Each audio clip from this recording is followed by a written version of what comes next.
Welcome back to America Decides from the Republican National Convention in Milwaukee. Fiserv Forum is the arena.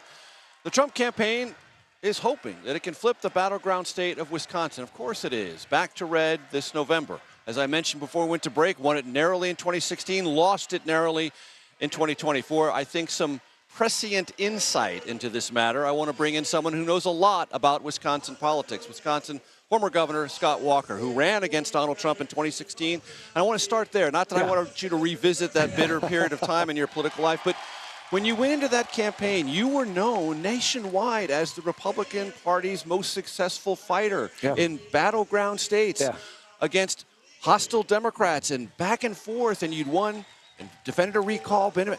And yet, up against Trump, even against that fighter background, quickly vanquished. Tell me what that experience was like and what that told you about Donald Trump's hold then on the party and how it's extended to the present now. Well, one, I joke I got out before I got a nickname. So on the lighter side of things, I had some fun with that. But seriously, yeah, I was a fighter against the big government special interest here in Wisconsin. I think I was maybe the Midwest version of Donald Trump. He's the nationwide version. But I saw early on that this guy was a guy who wasn't going to back down. He had a bigger-than-life personality, but that in turn helped him be a fighter.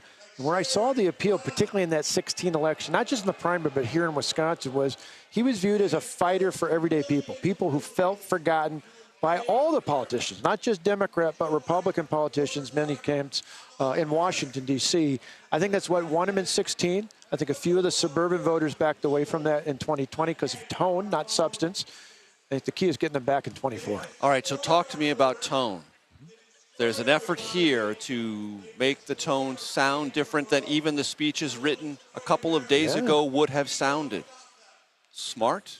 Yeah, I think it necessary? is. Well, I think even look at the format of that last presidential debate. I was one of the few Republicans when it was announced in May to say this is great for Donald Trump because it not only afforded him the opportunity to be quiet and polite, if you would, during Joe Biden's response, but that people would hear President Biden's response. I think that worked to his advantage. Now, I think in the days since then, he's been amazingly, strategically pretty quiet up until this week. And even last night, kind of taking it all in. I was a kid when Ronald Reagan was shot. I know how it moved me and moved the country at that time.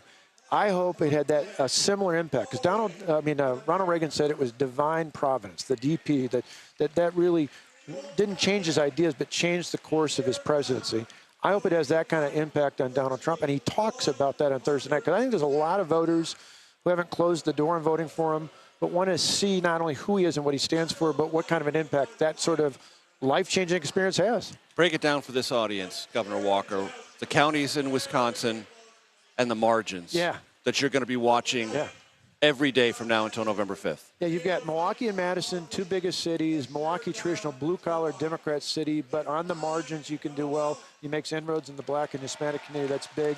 Madison, very, very liberal. They still have Bernie Sanders signs up from 2016. The suburbs historically been Republican, not as by the same margins as the city, but he did well in 16 and 2020. He slipped a little there.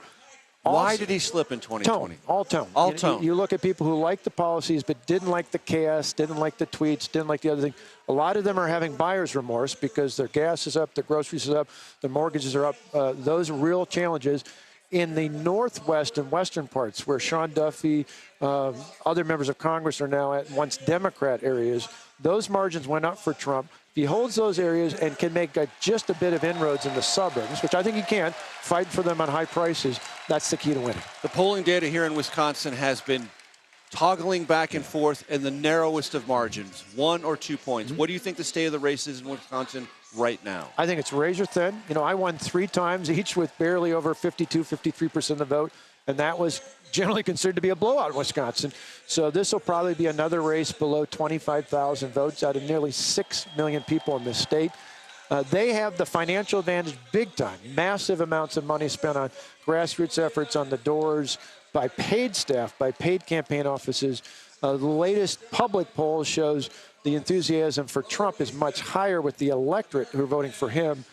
Republicans, those of us involved like myself in the campaign, have to go and stoke that enthusiasm to make up for the financial advantage of the Biden-Harris campaign. I care a lot about election administration in this country. I've written a book about it. You had close elections in Wisconsin. You have a long history of high participation, visibility and transparency in election administration. Are you confident about the system in Wisconsin and its resilience and its believability in what is clearly going to be another close election in the state? It is. I think that's why, again, we got to get out full force. The bottom line is we want to have transparency is the key word. Have open, if there's changes, modifications, be out front, talk about what it said, let people know. Right. And I think in the end. No problem with pre-election litigation. Have the rules established so everyone gets a chance to fight their way in court. And then when those rules are established, follow the rules. We're near Lake Michigan. I've said repeatedly after elections, trying to deal with something after the fact is like spitting in Lake Michigan. You want to go to court now. Make sure that every county official, every election official is following the state statutes to the T. And then go and have good elections and let the best candidate win.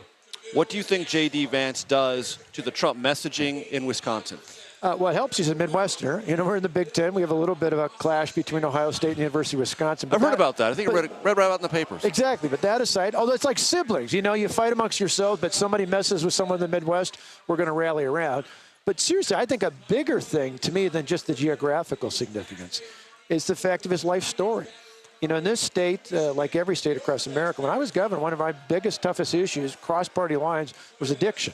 Still is. So you think of J.D. Vance and you think of his very personal story about his family, drug addiction, abject poverty, all those challenges.